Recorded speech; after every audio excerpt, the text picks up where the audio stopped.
Hello there, and welcome to another whiskey comparison video. Drew Hanish of Whiskey Lore, and this week I am doing something that I said that I really never intended to do, which is to pair a bourbon versus a scotch. And if you know me, then you know anytime I say that I'm not going to do something, that's like a challenge to me to go ahead and just do it. So I am going to take these two whiskeys and put them up against each other. And a little bit of background, and the reason that I came to this decision is that for the longest time I've been wanting to add Dalmore 12 to my whiskey collection. I have not tasted it up until I purchased this bottle, and now after tasting it, the finish reminded me a lot of bourbon. And so I thought, you know what? This would be a good Scotch whiskey to try out matching a bourbon with. But what bourbon should I do that with?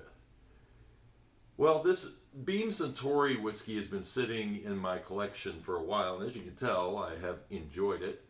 I actually got that back in January when I was doing the tour of the Jim Beam American Stillhouse in Clearmont. And as I was going through the gift shop and talking with the tour guide, he showed me the old tub bottle, which I see everybody now tasting that. I still haven't tasted that. But I got the chance to taste this, and I really liked it. It was crossing the two worlds. A little bit of Scotch influence on a bourbon. Now, the real influence of Legent actually is coming from Japan, not from Scotland. It is actually a mashup, and I'm surprised it took them a while to do this. Beam Suntory, American Japanese, for them to get Fred No together along with Fukuyo Shinji, who is the chief blender for Suntory whiskey over in Japan, and have them try to do a mashup of the two expressions. So before I get into tasting these, I will tell you that if you are a Scotch drinker and you want to dabble in bourbon, that's an interesting one to try. And if you're a bourbon drinker and you want to dabble in Scotch, this is an interesting one to try. So with that said, a little background on this, because I bought the Dalmore almost more for the stag on the front than what was going to be in the bottle. Interesting story behind that. The Clan MacKenzie is where that stag comes from, and the Clan MacKenzie owned Dalmore for over a century. They weren't the originators of the Dalmore, but they purchased it after about 28 years of it being in existence. And the stag actually comes from the Clan MacKenzie's history.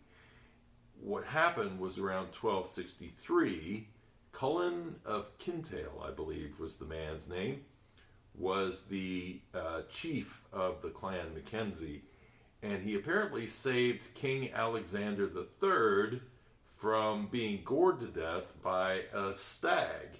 And so as a reward, they got the royal stag as part of their crest, but they also, as a bonus, let's just throw it in, got the land where Eilean Donan Castle is. And if you don't know Eilean Donan Castle by name, it is actually, if you've seen the movie Highlander, then that is the castle that is used for Highlander. And it's also in The World Is Not Enough, the James Bond movie. It's where the MI6 headquarters in Scotland are supposed to be.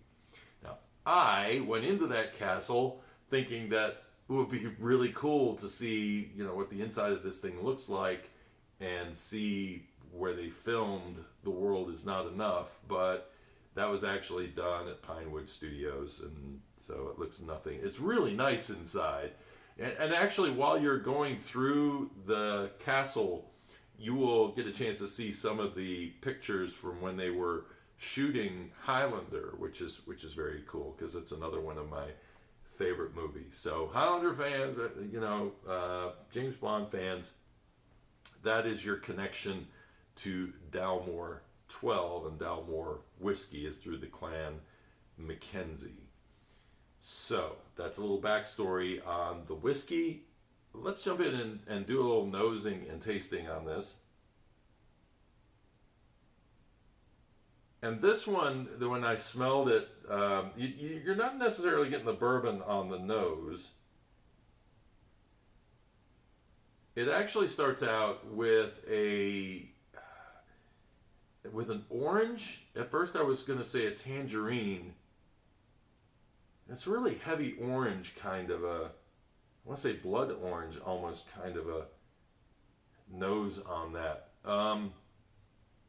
It also kind of rolls into plum. I get plum, almost said prune on there. Definitely one of those dark fruits. It's a little musty. You're getting a little bit of that age in there, and the warehouse. It seems like the angels get a little bit, and the angels push maybe a little bit of that warehouse smell in there, but you get a lot of the oak in there.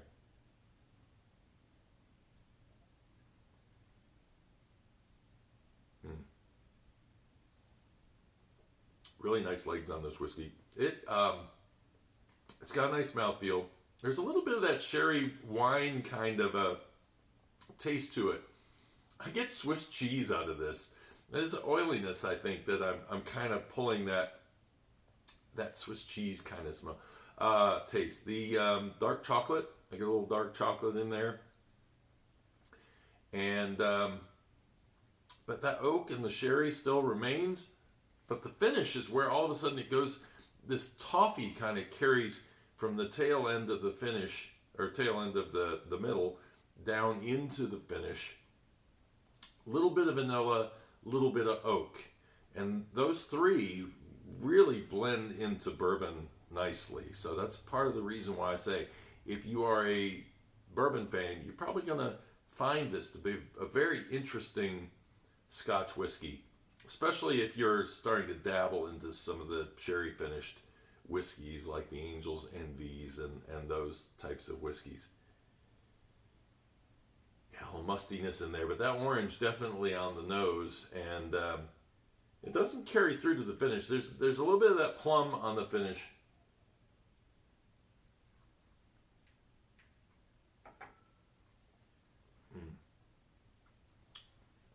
Yeah, that toffee is definitely there. I almost want to say like there's a little cherry, little butterscotch in there, and a little bit of bitterness from the oak.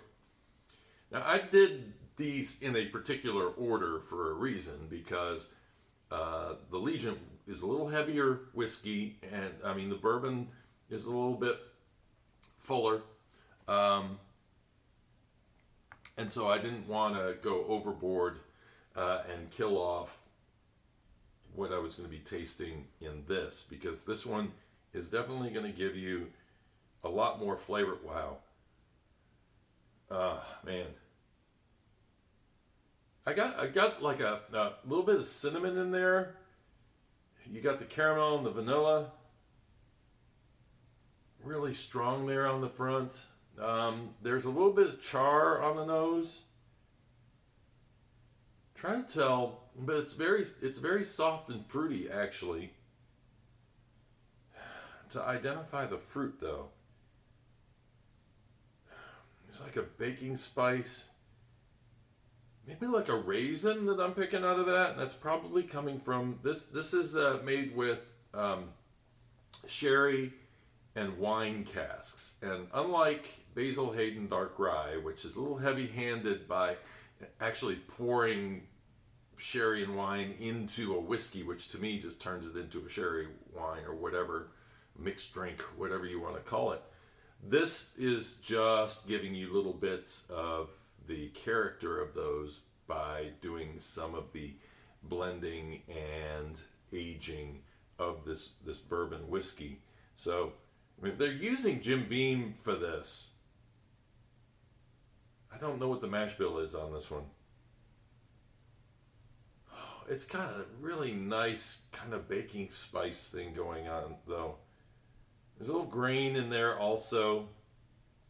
Now, Fukuyo Shinji is the chief blender for Suntory, and Fred No and he got together, and that is what they created. Beam Suntory, half Japanese and half American. You would have thought this would have happened a long time ago. It's a brilliant idea, and like I say, I really think for a Scotch fan, you would find this to be a very interesting whiskey. It's definitely going to be on that bourbon side, but it's really been tamed down from being the overly sweet, aggressive kind of bourbon taste.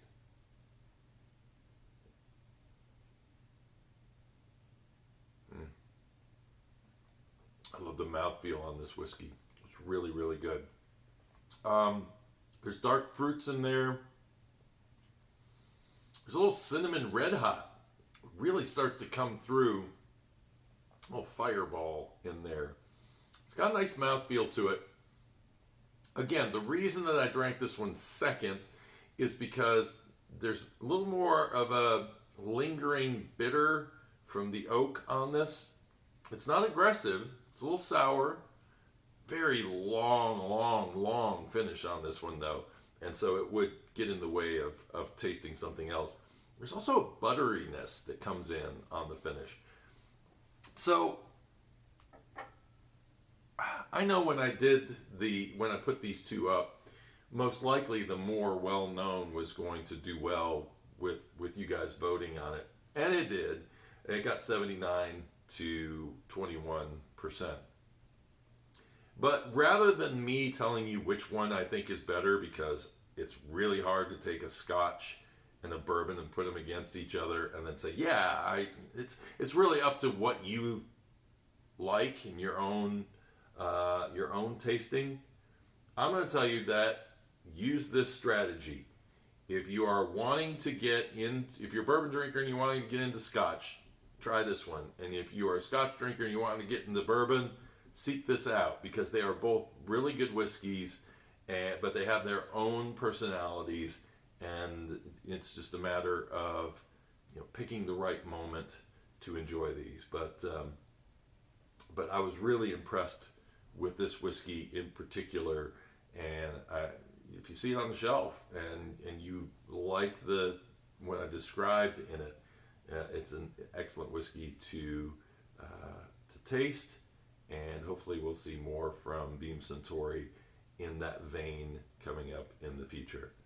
Hope you guys enjoyed the video. If you guys have any kind of feedback or thoughts that you have on these two whiskeys, roll with them. But cheers and Slan Java. We got all represented here. Cheers.